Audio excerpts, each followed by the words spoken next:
So anchor text is a very interesting facet of link building and a really crucial part of it.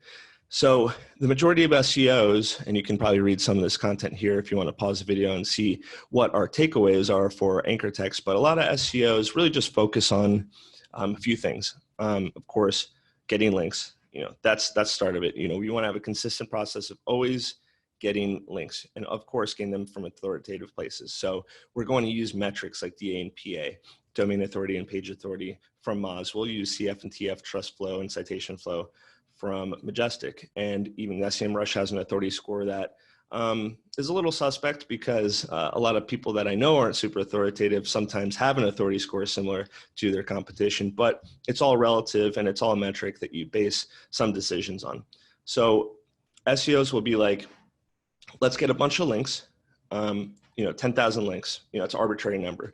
But what happens if they all come from one domain? How could they, ultimately pass value? There's kind of a train of thought that there is diminishing value from the more links that you get from one place. So the first link from a place is the most powerful. Then the second link is the last, third link. Before you know it, if you have thousands from one place, technically you may have thousands of links, but if you have one referring domain, which it is considered across the whole spectrum of SEO tools, it's not really going to pass as much authority that you need to be competitive. So first you have the links, then you have the referring domains. So you want, 1,000 links from one domain is valued way less than 1,000 links from 1,000 different domains. Of course, where on the website it's linking from. So if it's linking from their homepage, it has more value than if it's linking from a page that's essentially buried on the website in like a tier 5 or 6. Another factor, of course, is the domain authority of that website. So 10,000 links from a DA0 website is worth significantly less than one link from a DA50. So you have your amount of links, you have the referring domains, you have the domain authority of those links, and then also the placement of the links. So really, what's the last part that gets overlooked a lot? And of course, that's the anchor text. What is the text that's actually being hyperlinked to go back to your website?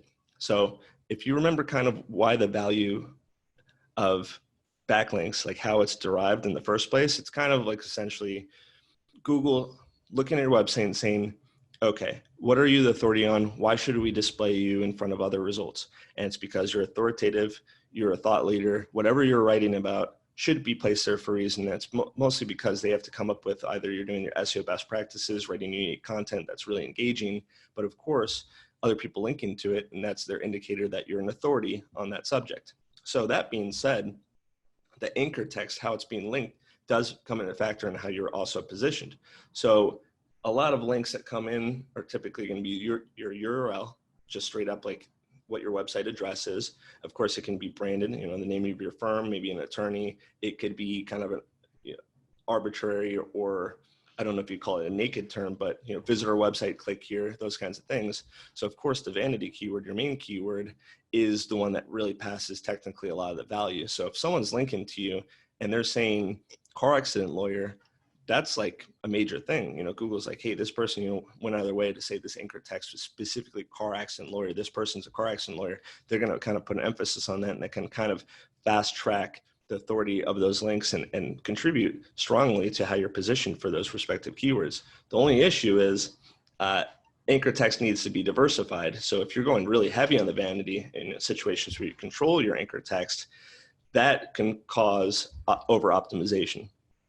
And how that would work is basically, let's say you're ranking for, let's just say Coeur d'Alene car accident lawyer, and you are doing a great job with your link building and it's passing authority, and you can see that your DA rising over time as the more links you get, and you're getting a lot of URLs, you're getting your firm name, sometimes you're getting the vanity, and then all of a sudden, you go into and you have an opportunity to do a lot of vanity keywords and you overdo it. And then all of a sudden your anchor text is like 50, 70% anchor text of your vanity, your main keywords. I think that's just, and when I say think, it's just based off of what I've seen so many times. It contributes to over optimization. Google thinks that, you're overboard with that. It's kind of manipulative. It's not natural. And then you'll actually hit a wall with your rankings at that point. So that all being said, anchor text is really the last piece of the puzzle, I think, when it comes to linking. And typically, if you're in control of it and there's ways that, you're contributing content, getting links back, you're able to have a say on what your anchor text is, and maybe in the not the most natural way, but those are things that we do to compete in the legal industry. You would want to really keep your anchor text at about 10 or 20% your vanity keyword. The rest should just be whatever is natural. And that will occur.